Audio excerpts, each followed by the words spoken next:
This is the story about a brave philosopher who gave his life for what he believed in.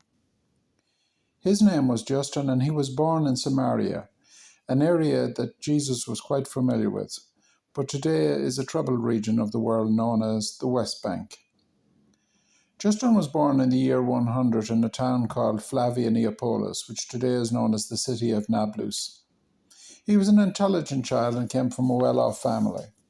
As a teenager, and indeed in his 20s, he studied philosophy, hoping to find the ultimate answers to life's questions.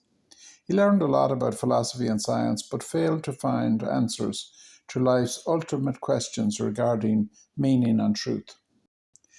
Back then, his city was called Flavia Neapolis, a Roman town in what is now a troubled area of the world known as the West Bank. He was raised by pagan parents who followed the Roman gods. As a young man, Justin loved learning and studied the famous philosophies of his day, Stoicism and Platonism. Each promised wisdom and how to live a good life, but none could satisfy his deeper longing for truth and meaning. One day, while walking along the seashore, Justin met an old Christian man. They talked for hours. The man explained how the teachings and actions of Jesus fulfilled the promises of the ancient prophets in the Old Testament. He spoke about a God who was real and personal rather than something distant, as philosophy suggested. This conversation had a huge impact on Justin. He soon realized that Christianity offered better answers to many of his ultimate questions.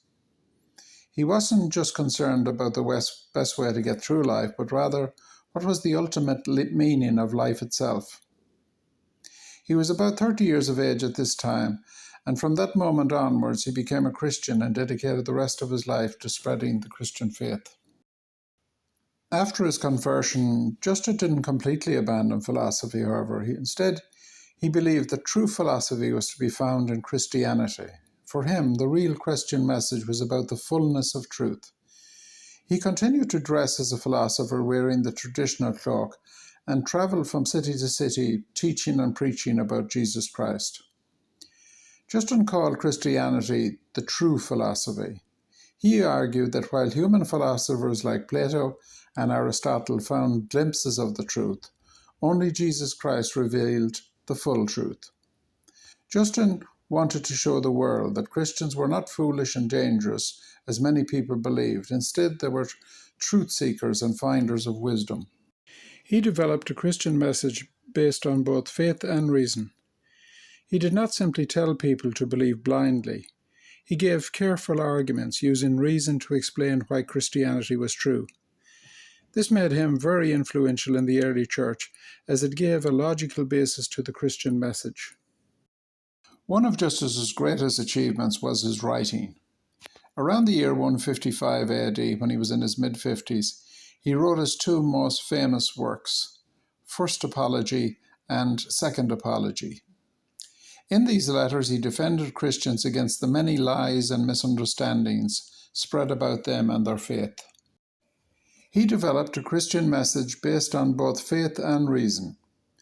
He did not simply tell people to believe blindly. He gave careful, well-thought-out arguments, using reason to explain why Christianity was true. This made him very influential in the early church, as it gave a logical basis to the Christian message. Many Romans actually thought that Christians were criminals and atheists because they refused to worship the emperor or the Roman gods. Some believed Christians performed terrible crimes in secret, and there was various false rumors spread about the meaning of the Eucharist in particular. Justin bravely wrote to the emperor in his first apology, explaining that Christians were good citizens who prayed for the emperor and lived morally pure lives. He denied the misunderstandings and false rumors regarding cannibalism. He also clearly showed that Christian teachings were neither crazy nor dangerous, and that Christians favored peaceful living and were making a positive contribution to the state. His writings were among the first major efforts to explain Christianity to a non-Christian audience, using reason and philosophy to strengthen his arguments. Thanks to Justin Martyr, the early church developed a strong voice in a hostile world of anti-Christian sentiment.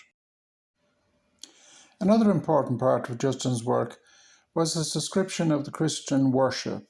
In his first apology, he gave one of the earliest detailed accounts of what Christians did when they gathered. Justin explained how Christians met on Sundays, read the scriptures, listened to sermons, prayed together, and shared the Lord's Supper known as the Eucharist.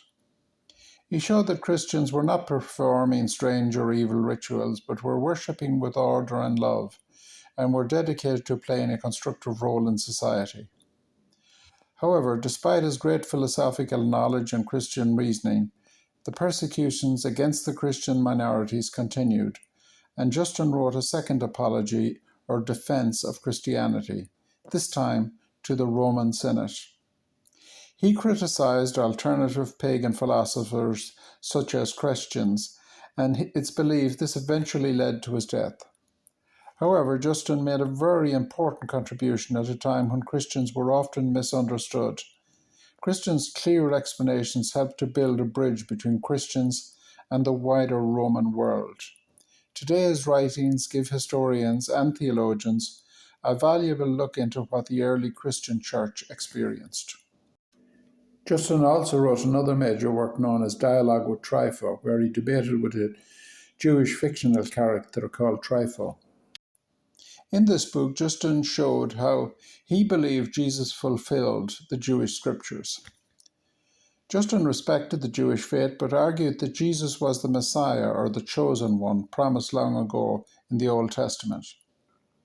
He used many passages from the Old Testament to prove his points in regard to Jesus being the promised Messiah. This dialogue was one of the first serious Christian attempts to try to explain Christianity to a Jewish audience. It also showed Justin's deep knowledge of the Bible and his desire to connect with different groups of people. He wanted everyone, Jews, Greeks, and Romans, to understand the truth he had found in Christianity. Justin's bravery, however, eventually cost him his life, as it did with so many of the early Christians. Around the year 165 AD, he was arrested along with several of his students.